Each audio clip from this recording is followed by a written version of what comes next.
All right, so what's going on with your boy, Ja Morant? What's happening? You got to make this thing make sense to me.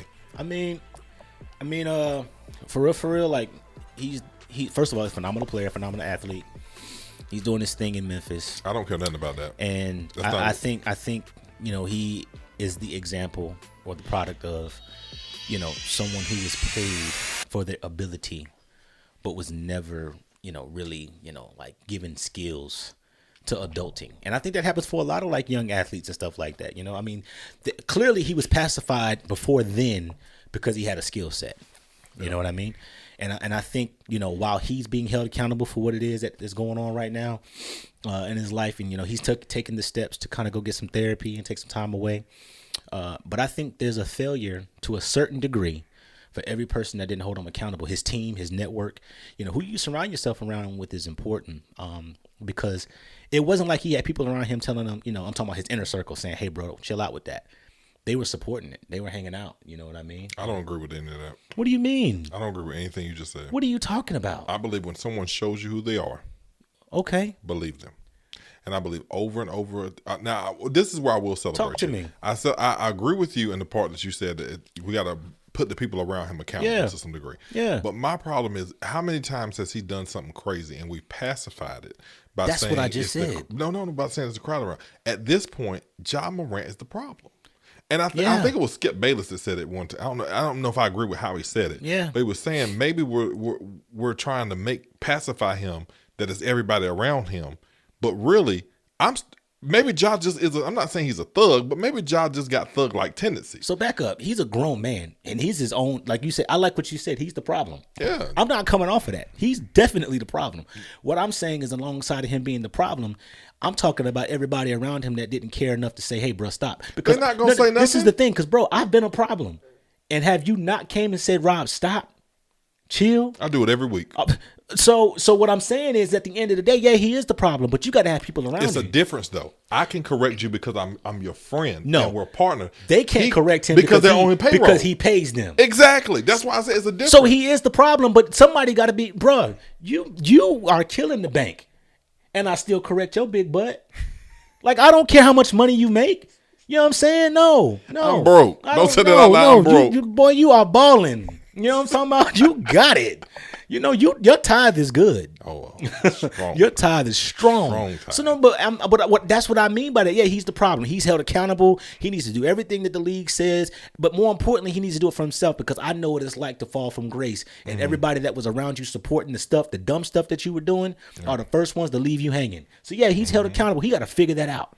But what I'm trying to tell you is in me messing up, I still need people around me that's going to be like, yo, before I get there, I need somebody to say, I told you so because of what I told you 2, 3, 4 years before this even happened.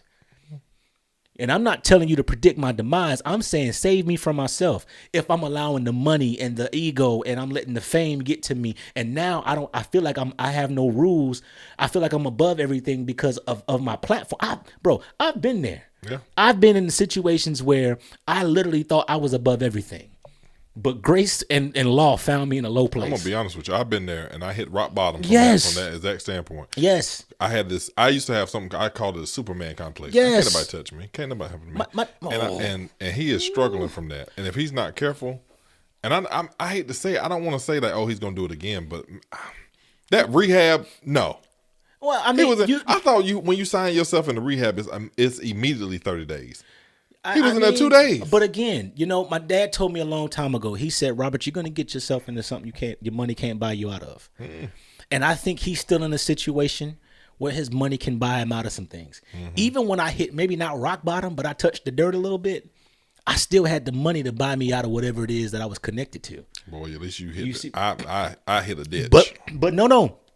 Because when I hit the clay and I started sinking a little bit, you know what I mean? Life hit differently. And so now, when I say stuff like the little bit I have means so much, it's coming from a low place. Yeah. You know what I mean? And I'm just saying, I'm not here to say whether he's gotten to that low place or not. But what I will tell you is, yes, he's accountable. And the only difference about this particular low place that I can connect to is I have some folk around me that said, I told you this was coming. Yeah. I just thought that I was too big to take to heed to their guidance. Yeah. And so while you disagree with me, I disagree with you. I don't disagree with me. I don't care. Okay. Guess what? Still gonna get that bag. So hold on. So he comes back to the Memphis Grizzlies. Are they still a title contender? I ain't watched them since. I'm gonna be honest with you. I haven't even watched them. I don't know. Is it like Will Smith though? Like when Will slapped Chris Rock? For me, it's just I don't like to see people throw stuff, and I guess it's from me watching myself throw stuff away. Yeah. I don't like watching people just throw their life away and throw. It's like, son, you are so blessed. You are so gifted. You are so talented.